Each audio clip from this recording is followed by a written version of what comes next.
Brand dan branding. Anda pasti sudah familiar dengan ini. Anda juga pasti kenal dia tanpa harus melihat wajahnya. Dari motor balapnya, warnanya, helmnya, kita tahu dia adalah Valentino Rossi. Dan siapa yang tidak kenal negara ini? Semua yang telah ditampilkan, itulah yang dinamakan sebagai brand. Brand bisa berupa logo, nama, desain, seperangkat atribut lainnya untuk mengidentifikasi produk, jasa, perusahaan, organisasi, atau entitas lainnya. Sederhananya, brand adalah identitas. Brand adalah siapa Anda. Sekarang coba pikirkan apa pendapat Anda soal brand berikut ini. Saat melihat KFC, kita langsung tahu itu restoran cepat saji yang menyajikan ayam goreng crispy yang gurih dan enak. Gojek kita kenal sebagai layanan ojek online buat pesan makan, belanja, dan antar jemput. Dan Apple dikenal sebagai perusahaan teknologi yang mengeluarkan gadget-gadget dengan desain simple dan elegan. Apa yang saya sampaikan tadi, itulah yang dinamakan dengan branding.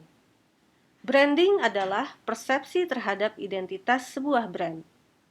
Branding adalah persepsi terhadap siapa Anda. Kita ulangi lagi ya. Brand adalah identitas. Branding adalah persepsi terhadap identitas tersebut. Brand adalah siapa Anda. Branding adalah persepsi terhadap siapa Anda.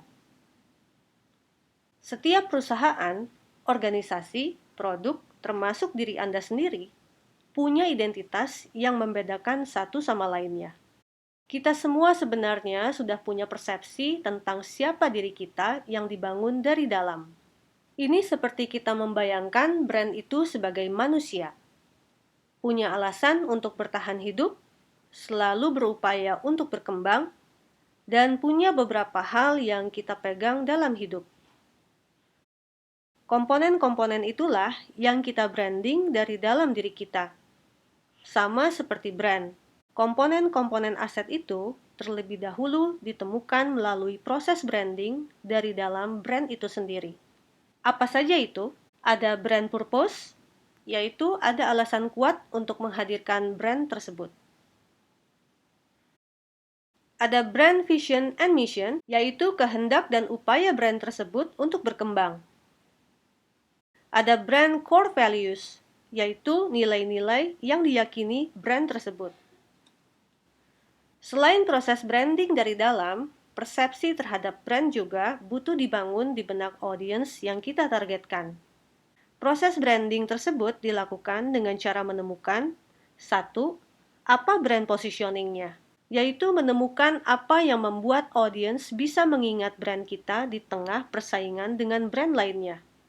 2. Apa brand value proposition-nya? Yaitu deskripsi singkat tentang apa manfaat dan keunggulan unik brand kita. 3. Bagaimana brand personality-nya? Yaitu kepribadian apa saja yang dimiliki brand yang diharapkan oleh audiens. Keempat, seperti apa brand tone of voice-nya? Yaitu bagaimana brand tersebut berbicara dengan audiens, dari bahasa yang digunakan hingga gaya bicaranya. Beberapa komponen dalam proses branding tadi akan saya bahas di video terpisah.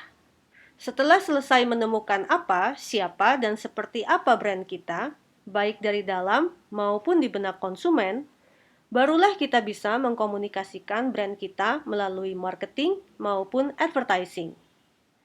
Nah, sekarang sudah tahu kan bedanya brand dan branding. Jadi, semakin baik brand tersebut mengenal siapa dirinya, semakin kuat identitasnya. Semakin baik ia membangun persepsi di benak audiens, semakin ia mudah dikenal. Sampai jumpa di video berikutnya.